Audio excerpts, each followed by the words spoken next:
శ్రీమాత్రే నమ. జయ గురు దత్తాత్రేయ నమ.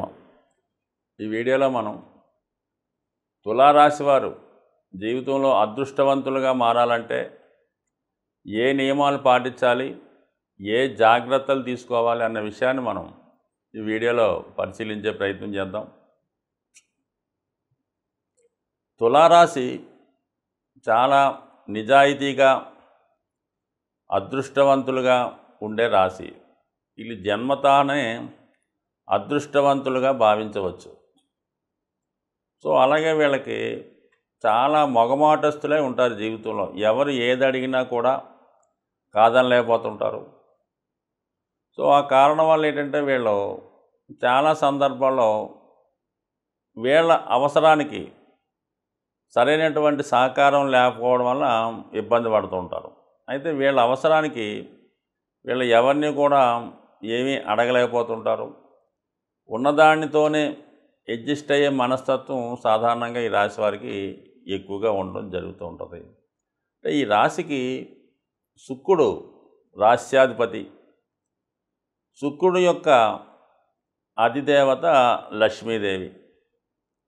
సో ఈ కారణం వల్ల ఏంటంటే ఈ రాశివారు సహజంగా కొద్దిగా ఆర్థిక స్థితి బాగా ఉన్నటువంటి కుటుంబంలో జన్మించడం, అనూహ్యంగా వీళ్ళు జన్మించిన తర్వాత ఆ కుటుంబానికి కలిసి రావడం వల్ల వీళ్ళ బాల్యం అంతా కూడా చాలా వరకు చాలా గారాభంగా ఆనందంగా నడుస్తూ ఉంటుంది. అంటే మనీ విలువ తెలియకుండా కామన్గా పెరగడం వల్ల ఏంటంటే వీళ్ళకి జీవితంలో మనీ సేవింగ్స్ అంటే పొదుపు చేసుకోవడం అన్నది సాధ్యమైనంత వరకు తక్కువగా ఉంటుంటుంది. అంటే అవకాశంగా కావాల్సినప్పుడు వస్తూ ఉంటుంది. అవసరానికి వచ్చినప్పుడు అంత అవసరం వీళ్ళకి రాకపోవడం వల్ల ఇంచుమించుగా వీళ్ళ బాల్య దశ అంతా కూడా ఈ విధమైనటువంటి హ్యాపీగా నడుస్తూ ఉంటుంది. కారణం మనం పరిశీలిస్తే ఒకసారి చిత్తా నక్షత్రం 3-4 పాదాలు. ఈ నక్షత్రంలో జన్మించిన వారికి కుజదశతో స్టార్ట్ అయ్యి దాని తర్వాత వచ్చే రాహు మహాదశ. ఇంచుమించుగా 18 సంవత్సరాలు ఈ రాహు మహాదశ అంతా కూడా వీళ్ళకి ఈ విధంగా జరగడం వల్ల కొంతమందికి చిన్నతనంలోనే గొప్ప అనుభూతులు కూడా వస్తుంటాయి. కాబట్టి కొంతమంది మరి వాళ్ళు తొందరగానే డబ్బు సంపాదించాలనే ప్రయత్నంలో కొంతమంది పక్కదారి పట్టడం కూడా జరుగుతూ ఉంటుంది. మరి కొంతమంది అయితే జాగ్రత్తగా మరి ఈ రాహు దశలో దాని తర్వాత ఇమీడియట్గా గురు మహాదశ వస్తుంది. అంటే ఎప్పటికీ సాధారణంగా 20 సంవత్సరాలు దాటినంటే గురుదశ రావడం వల్ల ఆటోమేటిక్గా సెటిల్ అయిపోవడం జరుగుతూ ఉంటుంది. సో ఏదైనా వీళ్ళకి హెల్పింగ్ నేచర్ ఎక్కువగా ఉండడం, మనీ విలువ తెలియకపోవడం వల్ల సాధారణంగా మరి వీళ్ళకి డబ్బు విలువ తెలియకపోవడం వల్ల ఎంత ఎక్కువ సంపాదించినా కూడా ఎప్పుడు ఆదాయం పెరిగినా దాన్ని మించిన ఖర్చు ఉంటుంది. 1,00,000 రూపాయల జీతంతో లైఫ్ ప్రారంభమైతే 1,20,000 ఖర్చు పెట్టి ఉంటుంది జీవితం. సో ఈ విధంగా ఉండడం వల్ల వీళ్ళ ఆదాయంతో పాటు సాధారణంగా ఈ అప్పులు లాంటివి కూడా పెరుగుతూ ఉంటాయి అన్నమాట. అందుకని ఏంటంటే వీళ్ళు సాధారణంగా ఏంటంటే సేవింగ్స్ అన్న ఇంపార్టెంట్గా ఈ రాశి వారు చేసుకోవడం మంచిది. కనీసం ఒక 20% 30% అన్న డబ్బు దాచుకోగలిగితే వీళ్ళకి మిడిల్ ఏజ్ రాబోతులకి అనూహ్యంగా చాలా మంచి డెవలప్మెంట్ అవ్వడం జరుగుతూ ఉంటుంది. అయితే వీళ్ళకి సాధారణంగా ఈ మిడిల్ ఏజ్లో జీవితంలో ఒకసారి మంచి ఆటుపోట్లు ఎదుర్కోవడం జరుగుతుంటుంది. అప్పుడు మధ్యలో అంటే జీవితం మధ్య భాగంలో అంటే ఈ 45-50 సంవత్సరం మధ్యలో, ఎందుకంటే వీళ్ళకి ఓ 16 సంవత్సరాలు గురు మహాదశ, 18 సంవత్సరాలు అంటే 34 అక్కడికి 34-40. దాని తర్వాత వచ్చే శని మహాదశ ఉంటుంది కదా. మరి గురు తర్వాత వచ్చే శని మహాదశలో మరి ఆ మధ్య టైంలో అంటే 45-50 టైంలో అనూహ్యంగా బాగా పతనం అవడం, జీరో స్థాయికి రావడం జరుగుతుంది. వ్యాపార వర్గంలో ఉన్న వాళ్ళకైతే ఒక విధంగా ఉంటుంది.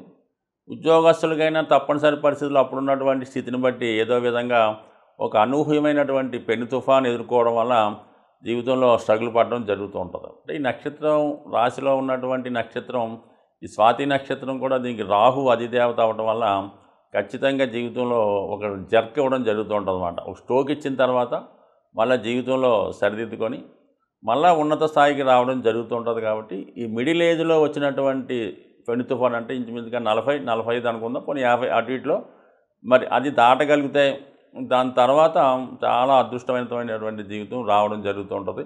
సో వీళ్ళు జీవితంలో అన్ని సౌకర్యాలు అనుభవిస్తారు.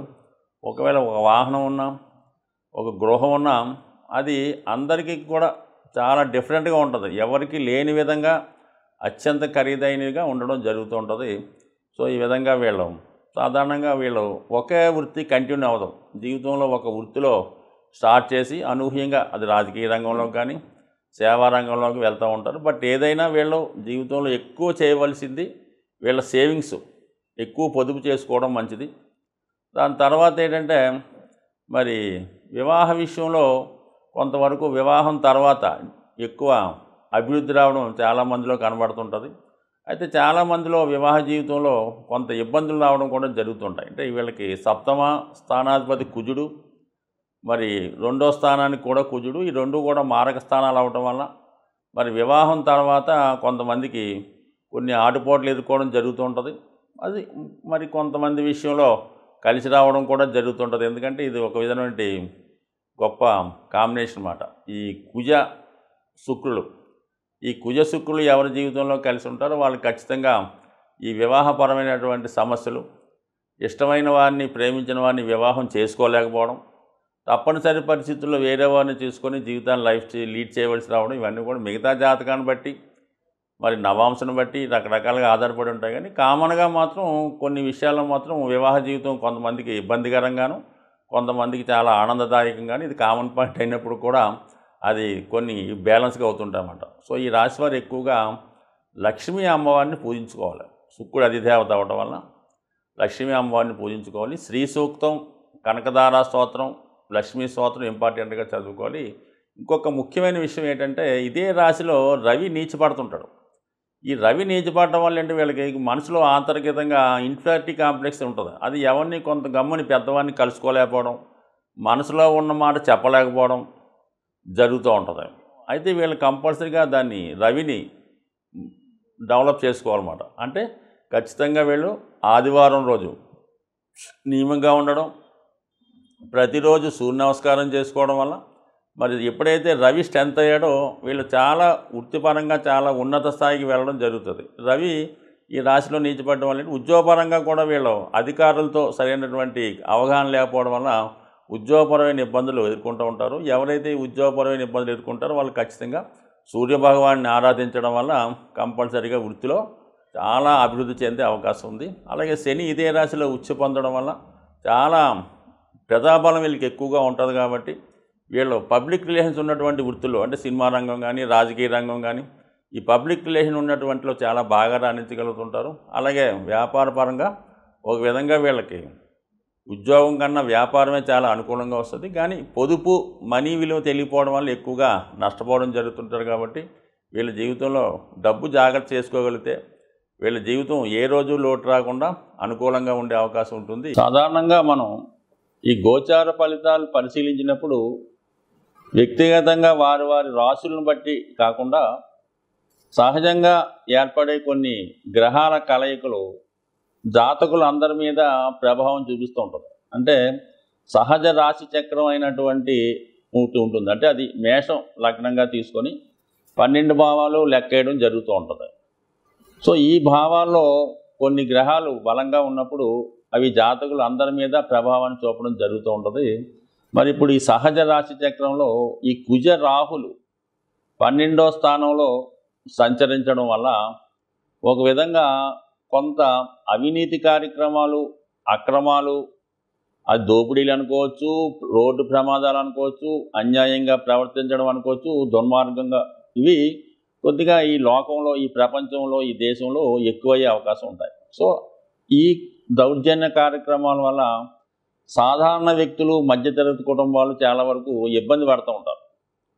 సో అలాగే ఈ గురువు రవి కలిసి ఉండడం ఒక విధంగా ధనస్థానంలో ఉండడం వల్ల ఫైనాన్షియల్ ఫ్లో బాగా పెరుగుతూ ఉంటుంది అన్నమాట. ఆర్థిక సంపద పెరుగుతుంది, మనీ రొటేషన్ పెరుగుతూ ఉంటుంది. బ్యాంకింగ్ రంగం, ఫైనాన్స్ రంగం చాలా డెవలప్ అవుతూ ఉంటుంది. అంటే రెండో స్థానం అన్నది సహజ రెండో స్థానం వృషభ రాశి, ఫైనాన్స్ సంబంధించింది.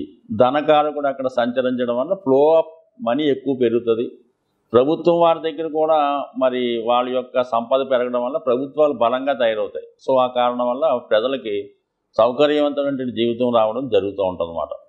సో ఏదైనా మరి మంచి జరిగినప్పుడు అందరూ సంతోషిస్తారు, పథకాలు వచ్చినప్పుడు అందరూ తీసుకుంటుంటారు. కానీ ఈ కుజరాహుల కలయిక వల్ల కొన్ని ప్రమాదాలు, అనుకోని ఇబ్బందులు జరిగే అవకాశాలు ఉన్నాయి కాబట్టి మరి రాబోయే 15 రోజులు ఈ ప్రభావం ఉంటుంది కాబట్టి ఎక్కువ మంది ప్రయాణాలు చేస్తున్న వాళ్ళు, అంటే ఎక్కువగా ఈ మోటార్ సైకిల్ మీద వేగంగా ప్రయాణం చేస్తున్న వాళ్ళు, అలాగే ప్రమాదకరమైన వృత్తుల్లో ఉన్నవాళ్ళు కొంత జాగ్రత్తగా వ్యవహరించడం మంచిది. బట్ ఏదైనా రాబోయే 15 రోజుల్లో మరి ప్రతి ఒక్కరు కూడా ఈ అభిషేకం చేసుకోవడం వల్ల, అంటే మీనరాశిలో ఈ 2 గ్రహాలు ఏర్పడ్డాయి కాబట్టి ఎక్కువగా ప్రజలకు అనుకోకుండా నష్టం ఏర్పడుతూ ఉంటుంది, రుణదాతల నుంచి ఒత్తిడి ఏర్పడుతూ ఉంటుంది, అనుకోకుండా మెడికల్ ఎక్స్పెండిచర్ ఏదో చిన్న ప్రమాదం వల్ల అనుకోకుండా వచ్చే హెల్త్ ప్రాబ్లం వల్ల ఎక్కువగా హాస్పిటలైజేషన్ అవ్వడం, ధనం ఖర్చు అవ్వడం జరుగుతూ ఉంటుంది.